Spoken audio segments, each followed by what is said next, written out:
मान्यवर, अब मैं इस सदन में मणिपुर की बात करना चाहता हूं। मान्यवर, मणिपुर में जो हिंसक घटनाएं हुई है वो क्यों हुई है, क्या स्थिति है और इससे निपटने के लिए हमने क्या कुछ किया है, इसकी डिटेल बात मैं अभी करूंगा। परंतु मैं विपक्ष की इस बात से सहमत हूं कि वहां पर हिंसा का तांडव हुआ है और इस हिंसा के तांडव से कोई सहमत नहीं हो सकता। मान्यवर, हम भी सहमत नहीं हैं, उनसे ज्यादा दुख हमें है मान्यवर, परंतु ये परिस्थिति जन्य है। मैं बताना चाहता हूं, इसी घटनाओं का कोई समर्थन नहीं कर सकता। समाज के नाते हमें शर्म आई, इस प्रकार की घटनाएं वहां हुई है, इससे कोई इनकार नहीं। परंतु ये जो घटना हुई है वो शर्मनाक है। उस घटना पर राजनीति करना इससे भी ज्यादा शर्मनाक है। मान्यवर,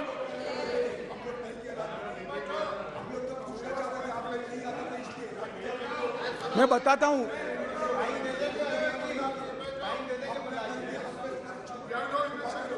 ओके, प्लीज।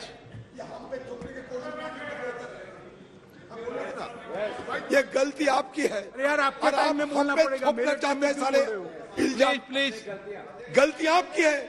हम तो सवाल पूछने वाला है और आप हमारे ऊपर दोबारा इल्जाम थोपने की कोशिश कर रहे हैं। सियासत तो आप कर रहे हैं, हम कहाँ सियासत किए। प्रधानमंत्री गए नहीं, प्रधानमंत्री जी की उपस्थिति।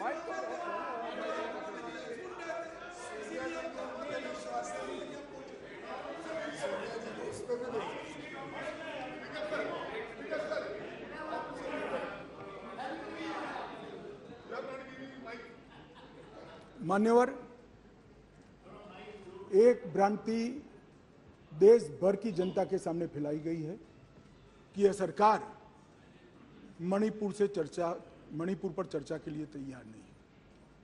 मैं आज भरे सदन के अंदर आपके माध्यम से सदन को बताना चाहता हूं कि सदन आहूत भी नहीं हुआ था। मैंने पत्र लिखकर अध्यक्ष जी से मांग की थी कि मैं चर्चा के लिए तैयार हूं, इसमें समय मर्यादा मत बढ़ाइए। प्लीज बैठो बैठो बैठो प्लीज प्लीज प्लीज प्लीज।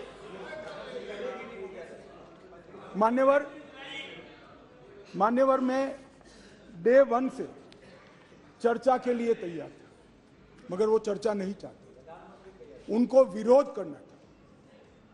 और मैं कहना चाहता हूं, मेरी चर्चा से संतुष्ट न होते तो फिर कहते प्रधानमंत्री करे, प्रधानमंत्री विचार भी करते, मगर आप सदन में चर्चा ही न होने दो। मणिपुर जैसे महत्वपूर्ण मुद्दे पर गृह मंत्री को अपना पक्ष न रखने दे। किस प्रकार की डेमोक्रेटिक व्यवस्था चाहते हैं माननीय? और क्या आप सोचते हो कि शोर शराबा कर आप मुझे चुप कर दोगे? आप चुप नहीं कर सकते हो। 130 करोड़ की जनता ने हमें चुनकर यहां भेजा है, हमें सुनना पड़ेगा। आप चुप नहीं कर सकते हो। मान्यवर, मैं आज बताना चाहता हूं और बड़ी संवेदना के साथ आपके माध्यम से इस देश के 130 करोड़ लोगों के सामने मणिपुर की हालिया हिंसा क्यों हुई है और क्या चल रहा है और सरकार ने क्या उपाय किए, ये भी बताना चाहता हूं। मान्यवर, मैं पास्ट में मणिपुर में क्या हुआ ये भी बताऊंगा। अब मैं जब बताऊंगा तब ये कहेंगे कि पुरानी बातों को हमें सुनाने के लिए कह रहे हो। ना जी, मैं संवेदनशील आदमी हूं मान्यवर, मैं पुरानी बातों को राजनीतिक हिसाब किताब के लिए नहीं सुना रहा।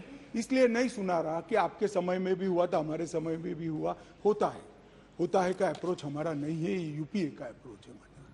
हमारा अप्रोच होता है का नहीं है, हम टॉलरेट नहीं कर सकते।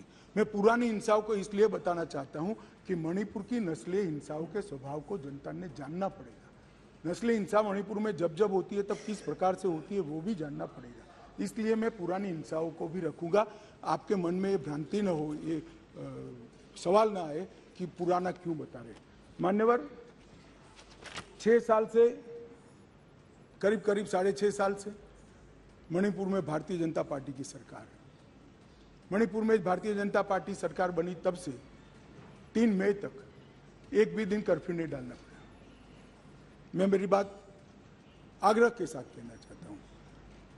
मणिपुर में भारतीय जनता पार्टी की सरकार के 6 साल पूरे हो गए। 6 साल में मणिपुर में एक भी दिन कर्फ्यू नहीं डालना पड़ा।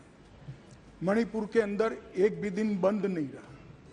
मणिपुर के अंदर एक भी दिन ब्लॉकेड नहीं हुआ और उग्रवादी हिंसा लगभग समाप्त हो गई। ये 6 साल का भारतीय जनता पार्टी के शासन का इतिहास था। 2021 में हमारे देश की पड़ोस में म्यांमार में सत्ता परिवर्तन हुआ और म्यांमार में वहां पर मिलिट्री का शासन आया, डेमोक्रेटिक सरकार गिर गई और वहां पर एक कुकी डेमोक्रेटिक फ्रंट है, इसने लोकतंत्र के लिए आंदोलन चालू करा। जब कुकी डेमोक्रेटिक फ्रंट ने लोकतंत्र के लिए आंदोलन चालू करा, वहां की मिलिट्री शासन ने इन पर कड़ाई करना शुरू की, दबिश बनाना शुरू की और चूंकि म्यांमार की बॉर्डर फ्री बॉर्डर है मान्यवर, वहां फेंसिंग नहीं है और आज से नहीं, आजाद हुए तब से नहीं है, फेंसिंग नहीं है, तो बहुत बड़ी मात्रा में मिजोरम और मणिपुर के अंदर कुकी भाइयों का वहां शरणार्थी नाते यहां आना शुरू हुआ।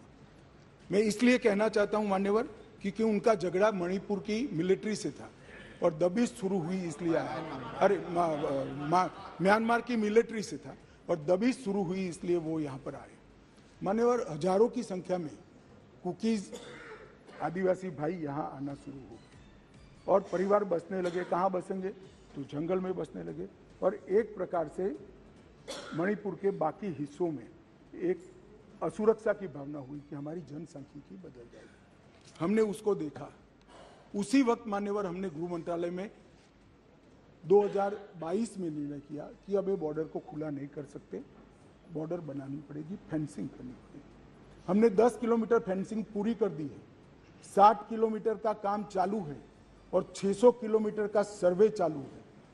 आपने 2014 तक कभी फेंसिंग नहीं की। हमने दूरंदेशी से 30 में दंगे हुए, 21 में ही फेंसिंग का काम शुरू कर दिया था।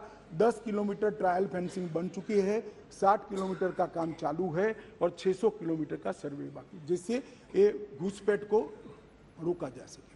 फिर एक अनरेस्ट खड़ा होने लगा क्योंकि वहां जनसांख्यिकी बहुत निर्णायक होती है मान्यवर। घाटी में कुकी भाई रहते हैं, पहाड़ पर ट्राइबल भाई रहते हैं, तो उनके घाटी में मतई रहते हैं और पहाड़ पर कुकी और नागा ट्राइबल भाई रहते हैं। तो एक जनसांख्यिकी के बदलाव का बड़ा दबाव रहता है कि हमारी संख्या, हम अल्पमत में आ जाएंगे। तो इसके लिए हमने लगभग जनवरी महीने से हमने वहां पर जितने भी शरणार्थी आए थे उनको एक परिचय पत्रक देने की शुरुआत की। इनका थंब इम्प्रेशन लिया, आई इम्प्रेशन लिया और थंब इम्प्रेशन और आई इम्प्रेशन को वोटर लिस्ट और आधार कार्ड के नेगेटिव लिस्ट में डालने का काम किया। ऐसा नहीं है मान्यवर कि यहाँ गृह मंत्रालय के कंट्रोल रूम में कोई आंख मूंद कर हुआ। 2023 में दंगा हुआ, 21 में हमने फेंसिंग चालू करी, 22 में हमने फेंसिंग चालू करी और 23 की शुरुआत में हमने थंब इम्प्रेशन और आई इम्प्रेशन लेने की शुरुआत की और उसको भारत के वोटर लिस्ट और आधार के नेगेटिव लिस्ट में डालने की। फिर भी ये जिस प्रकार से संख्या बढ़ती गई, एक असुरक्षा की भावना मतई लोगों में फैलती गई मानव।